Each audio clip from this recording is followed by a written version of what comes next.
Welcome back, everybody, to another episode of Have You Played?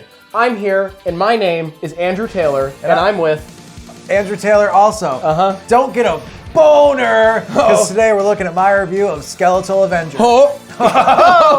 He's rock hard. So am I, you just can't tell as much. All right, here's the review. Boner. My name is Amon the Chef. My family and I were killed by a troll named Rockmaw. Today, I am reanimated, and my revenge begins. Skeletal Avenger, another undead romp through a dark and silly cartoon world from 10 Tons Limited. Taking place in a similar setting as, and borrowing a decent amount of assets from their previous title, Undead Horde, Skeletal Avenger is a hack-and-slash dungeon crawler reminiscent of your Diablos, Hades, and Baldur's Gate Dark Alliance. By the way, I'm getting my hopes up way too high for the new Dark Alliance. Rising from your grave, you must fight your way through a crypt. After defeating the boss of the crypt, you meet up with a necromancer that has reanimated you to do their bidding. The necromancer tells you that if you collect enough of these bloodstones, the truth of your demise will be revealed, and specific people that were involved in your death will be identified for you to seek revenge on. Ooh, so at least you're not entirely a mindless slave to the necromancer. That's something, right? Skeletal Avenger has a lot of RPG and roguelike elements you're probably already familiar with. You have a regular and a special attack, a dash with regenerating charges, gear that gives you boosted stats, and all that kind of stuff. The weapons that you find all handle a little bit differently, and I had a good time figuring out how best to use each one. After each mission, you will return to the necromancer's home, and you can spend gold that you've earned on upgrades to your stats and swap out gear, all that good stuff. These elements are very what you'd expect, but Skeletal Avenger does have a few things that separate itself from similar titles. Use your head.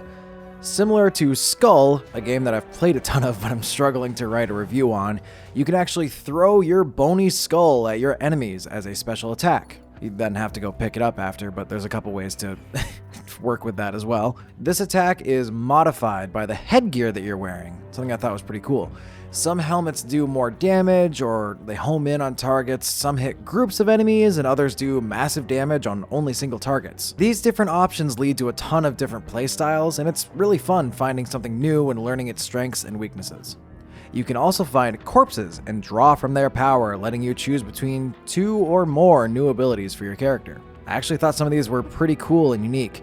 There's one that makes you do damage to your enemies if you dash through them, ones that imbue your attacks with elemental damage, and tons of other interesting and useful tricks that will make each run feel different. These power-ups that you find on corpses are reset every new level, further accentuating how important it is to be dynamic and adapt to whatever new situations you face. The enemies you encounter are pretty varied, and you have to memorize their attack patterns if you want to survive. It was very cohesive, and I never felt blindsided by anything. The levels are also randomly generated, again, roguelike, and after completing each section, you have branching paths on where to go next.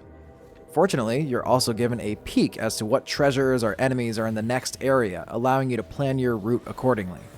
So if you're running low on health and you see that there's a health pickup in, path A, you can choose that instead of going into the path B that might have weapons and stuff like that. I'm sure if you're more used to larger titles with this kind of gameplay, Skeletal Avenger may feel a little bit simpler and watered down, but I really don't think it is. Much like Undead Horde, the game is humble and doesn't bombard you with an abundance of stats and meters and gear. It strikes a nice balance. This game has become a go-to for me. It's a great time to load it up and, listen to some music or podcasts while duking it out against a horde of enemies. An undead horde of enemies. Ha! I'd also like to mention that this game is technically in early access. Well, not technically, it is. But even in the shorter time span that I've played it, tons of new updates have come out that have improved the game a lot. They literally map the player feedback button to the controller for you to use whenever you find something you think could be improved, and they take those comments seriously in making a better playing experience. New worlds have also been slowly added to the game, and I'm struggling to stay caught up. So far, Skeletal Avenger has exceeded my expectations of it, and I expect it to continue to get better and better. 10 Tons, you have another winner on your hands here, and I encourage anyone to go give it a shot. All right, now that we got rid of our boners, I got one question. Have you played Skeletal Avenger. I've got a lot of experience with bones. Whoa. But no, I've never played Skeletal Avengers. I've never seen the Avengers. You've never seen the... Nope. So there's a bizarre licensing agreement between 10 Ton Interactive, or whatever they're called, Limited, and Marvel. Disney? Disney, yeah. Mm-hmm. They are now the shareholder. I don't know. They own Marvel. Skeletal Avenger. I like it. I feel like it's another game that doesn't have a lot of mass appeal. Meaning it's not like a tremendous game. I think anybody that plays it probably is like, it's pretty cool. Yeah. But the idea is that it's like a watered down Diablo style dungeon crawl. Or like Hades. Yeah. But and the question is, why would you want to play it if it's dumbed down? I don't have a great answer. I just liked it. You know what I mean? Like, I don't know why I wanted to play this dumb game, but yeah. It's fine. When I made that review, it was still in beta. It has since come out. It's come out as the full release, and I remember like as I was playing it after I made that review, they were just doing content drops until the game was full, and they would just drop like a new like 25% of the game. Like it would just be like an entire new world would open up that you could go to, and it was just like a huge spot with like tons of new weapons, enemies, and shit. And I was like, this is cool. it looked like a lot of fun. It looked like I'm not to compare it to RuneScape, but it has like that kind of feel where you're like, I don't know why I'm still playing this. Yeah. But I'm really having a lot of fun. I was really enjoying it. Another perfect game, like a short hike to just kind of like zone out to, listen to a podcast. You're not really too concerned if you die. You're like, oh man, whatever. I don't know. Respawn, go another round. Right. We put out that short a little while ago. It's gonna be a long while after this video was posted, but it was our 2022 gaming resolutions. And for me, I was just like, I gotta stop playing these weirdly skeleton-related like roguelike RPGs. I feel like every single like platformer you play has the same aesthetic, and every single like isometric Black or like and white. top-down is like the same like exact like dungeon crawl, skeleton, zombies. They're cool. I don't know. I do need to branch out a little bit more, and this is the game, one of the final games that I played like that.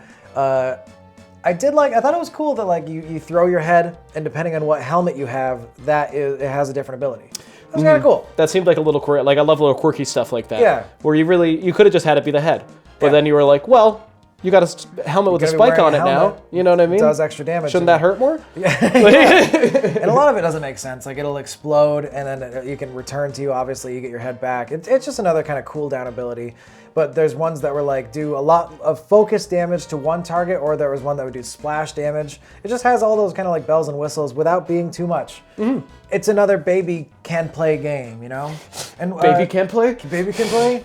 And it has like a super easy local co-op. Did we try that? Did I force you to try that one night? I thought I did. I believe so. I probably had a few drinks. So it's not really it's not still kicking around up there. Not really floating around. It's not a steel trap. Pretty wet up there. There's a lot going on. It was fun. It reminded me. I liked that it had like that simple couch co-op thing. There's just something to be said about it. It's also like, I don't know, if you have a friend that you want to play a game with, they can just pick it up. They don't have to know the backstory of the character and like how all these stats work. Like you can't really just pick up Diablo 3. You know what I mean? Or any of the Diablo, especially the first two games. But like, there's a lot of, not that it's the most complicated game in the world, but it has, you have your stamina, you have all your stats, strength. You got to know what that governs and all that stuff. And I'm sure you could just play it, but you'd want to learn all that stuff eventually to get better. This game, yes, but it's way less. It's just like strength, health, magic. Let's go. Let's just kill a guy. No, it's I feel like couch co-op is almost a dying breed. Yeah. And I know we've definitely talked about it in other videos and other reviews, I'm sure, but it's always fun when there's a game where it's just part of it. Yeah. It doesn't act as though it's like, oh, guess what, guys? We got co-op. And then you're like, oh, you have co-op? Online only. Like, and you're like, I don't have any friends. You know what I mean? That would also want to try this game. Yeah. Though there is that there's that Steam like share with friends feature. Because remember, you were able to play Death Road to Canada with me, I think, and you didn't have to have the game or something? No, what it basically was you almost streamed the game onto my PC or laptop, if I remember at the time. And then I played technically like remotely on your computer. Co-op? Yeah, something like that. So that's pretty sick. Yeah, that was a really interesting thing that I don't fully understand. Not a clue how that works. Yeah. but there's not a lot. I feel like it is mostly these small-time games that are, Back 4 Blood just came out recently. I mean, at this point, it'll be a minute. Right, but yeah. Back 4 Blood came out a little while ago, and a big thing about that was it's the new Left 4 Dead. It's co-op. You can play with all your friends. Not local co-op. Really? Not local multiplayer. Online only, once again. I haven't really looked into that game aside from the audio blunder that they had with some of the zombies. Which was entertaining. That's such a shame. I remember, like, I never really liked. I was such a butthead when we were in college. High school. I never went to college. I went to college for almost a semester, but in high school, yeah. And I hated everything. And anytime there was a game, I was like, I hate that game without even trying it. Yeah. And I think this isn't a psychology. It was psychotherapy. This isn't a therapy session for me. But I think at that time, because I couldn't get a lot of new games, I was just like, instead, I was just like, put my walls up. If I don't like it, I won't be sad that I don't have it. And you couldn't play online either, so you couldn't really join in with anybody. But I had internet, but it was like wireless. It was satellite internet, so like it was very slow, and it was a painful time. But I remember you guys playing Left 4 Dead, and everyone loved it, and there was couch co-op. You guys had a great time. Same with Call of Duty Zombies. Yeah, I would have loved both of those things, and I should have just played them with you guys. It's fine. At the end of the day, here you are now. You know what I mean? Making videos with me. Atoning for my old gaming sins. But I'm definitely going to make a review. I played all the way through It Takes Two. Oh, yeah. With my heterosexual life partner. And and it's awesome. That is one of the best games, not just co-op games, it's one of the best games I've ever played. And it won Game of the Year from the Game Awards. So maybe, I feel like it's always ever since 15 or 20 years ago, it seems like everything is just like, when's co-op coming back in a big way? And like maybe that'll be another kind of thing that's like, hey, people that make games and there are people, then the executives that fund it, people want co-op. Yeah. And not that we don't have co-op, I think it's ignorant to say that now because we do have a lot of great games like this. There are a lot of them. But maybe, having a lot of mainstream success with a game that is co-op only can kind of pave that road and getting us back to having that co-op experience. I know it's hard to make a game co-op, especially because you got to figure out the graphics and multiple controllers. Not easy, but damn, it's cool. I mean, Borderlands has been nailing it. Yeah, the whole Borderlands time. has been killing it. That's one of the only AAA titles that still comes out that has built-in local co-op. Yeah, you know what I mean? It's not a question. It's not a mess either. It's done well. You know what I mean? I feel like a lot of people could take notes from that. Yeah. But Skeletal Avenger looks like fun. It's a good time. I enjoyed it. I'd recommend it to anybody. It's again another very cheap game. 10 tons limited. They got a fun little 10-ton limit. 10-ton limit. Can't really put a lot of weight on this game, but that's a lot of weight actually. That's true. That's the developer. They got a couple they have some games, but they have some games as well. And I'd say if you like those games, you should probably check them out. And at the same time, check out our sweet channel. Hit the like button, smash the bell, leave a comment. Don't do it, is what you're saying? We got a lot of videos. I'm saying check it out. We got a lot of videos. No, fuck off. Yeah. No, hop down there, please. I'm begging you. And share it with a friend if you liked it, if you think that your friend would like it as well. We're trying to grow this thing. And by that, I do mean our boners. Our huge boners. Boners!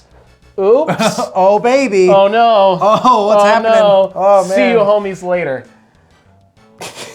With our boners. With our hard dicks. All right. Matt's writing down, they mentioned dicks again.